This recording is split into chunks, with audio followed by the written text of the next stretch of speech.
So let's take a look at some of the built-in features in Ableton that will let us watch the MIDI that comes in to control our programs. If you go to Packs, you'll see an option for Core Library.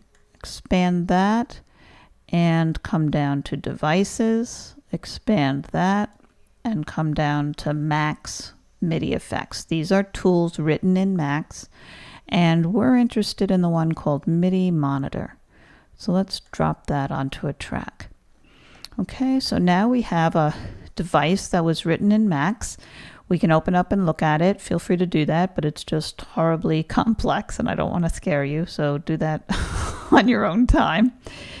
And here it says, do you want to look at the notes coming in from your MIDI device? Say, yeah, we understand that there are MIDI messages that are note on, note off, and they come in through a keyboard. So let's place them. And here it is.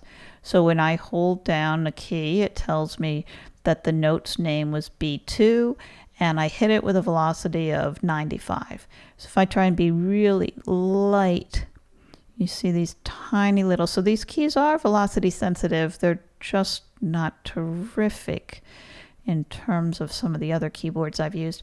If we slam it, boom, 93, that's like a carnival game. See if we can get to 127. There it is, okay? And as you see that happening, you see the MIDI information pouring into this channel. If it's a MIDI signal coming in, you'll see these little digital dots. If you have audio, you'll see this meter telling you exactly how loud the signal is coming in. So we're in a MIDI world here. This little device is incredibly useful because I can just say, here's what I'm playing, and it recognizes that this is a C major chord. It knows about minor chords. It knows about, let's see, what else does it know about? Does it know any really sophisticated notation? You can get into some weird combinations that it'll, there's a 7th, 5th, sharp 11. I mean, it'll do some wild things. So you can not only, now again, this is not a function of MIDI.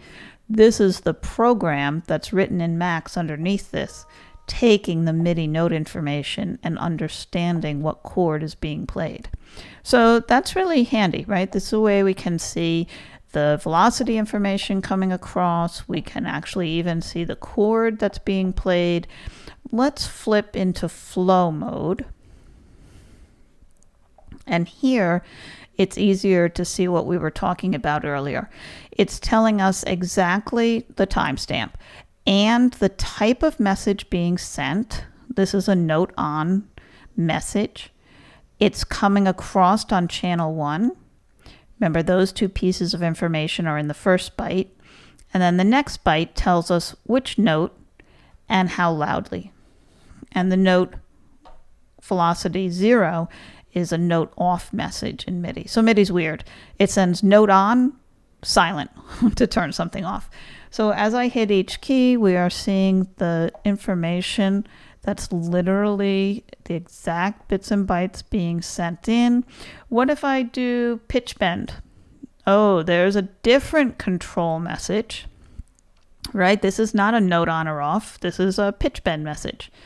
So the type of message is bend, and you see it goes from 127 all the way smoothly down to 0. Oops, if your finger stops at 0. There we go. What about these pads? Oh, look, so they're sending notes, right? And remember, we can control what these pads do in the Novation. So if I want them to be a drum kit, it's sending very low notes, D1, G1, A1. These are the bottom part of the scale that are reserved for drum rack messages, okay? So this is going to map right away to where we see most drum racks stored in Ableton. If we hold Shift and go to Custom, these are values that you can control in the Novation software components. So you can go in and actually tell the Novation firmware what value MIDI message it should send on each of these keys. And you see right now we're going from a C2, a C on the 2 position, second C on the piano keyboard, to 3. So this is one scale, and this starts on C3 and goes to C4. So we have 1 octave, 2 octaves here. We have another 2 octaves here. So that's why we say this keyboard is really worth the money, because while it's a 2-octave keyboard, you could actually be playing 4 octaves at a time. And if you notice, we've got C, D, D sharp.